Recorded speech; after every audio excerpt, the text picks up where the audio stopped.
আমার সোনা বাংলা বাদ দিয়ে বাদশাহ খুনির সাতবাদ প্রতিষ্ঠা করার চেষ্টা করা হচ্ছে। আজকে বাংলাদেশে যারা এদেশে স্বাধীন করেছে মুক্তিযোদ্ধারা, তাদেরকে সবচেয়ে বেশি অপমান করা হচ্ছে। আজকের বাংলাদেশ আমরা কখনো মানুষ করেনি। ইনশাল্লাহ সামনের দিন আমাদের সামনে ভালো আসবে। জয় বাংলা, জয় বঙ্গবন্ধু। আপনি আদালতে কি বলছিলেন? দেখুন, আমি ছাত্রলীগ করি, আমি গর্ব করি। ইনশাল্লাহ যতদিন আমাদের রক্ত থাকে, তখন আওয়ামী লীগের রক্ত স্বাধীনতার সপক্ষের শক্তি। এমন ছাত্রলীগ নেতা কর্মীদেরকে বলবো, ছাত্রলীগ ভয় করে না কখনো। ছাত্রলীগ এদেশের সোনালী, যারা এদেশের সোনালী অর্জন, তারা ছাত্রলীগের হাত ধরেই এসেছে।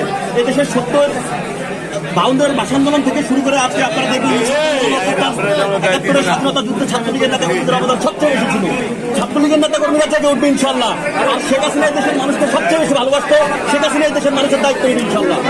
আপনি বলে ঢাকা বিশ্ববিদ্যালয়ে একটি হত্যাকাণ্ড হয়নি, এটা বিষয়টা কি? জি, ঢাকা বিশ্ববিদ্যালয়ে কোনো হত্যাকাণ্ড হয়নি। এখন পর্যন্ত ঢাকা বিশ্ববিদ্যালয়ে কোনো হত্যাকাণ্ডের প্রমাণ দেখাতে পারেনি। কিন্তু ঢাকা বিশ্ববিদ্যালয়ের ছাত্র হয়েও আজকে ঢাকা বিশ্ববিদ্যালয় না ভোটার করেও আমাকে হতে হয়েছে।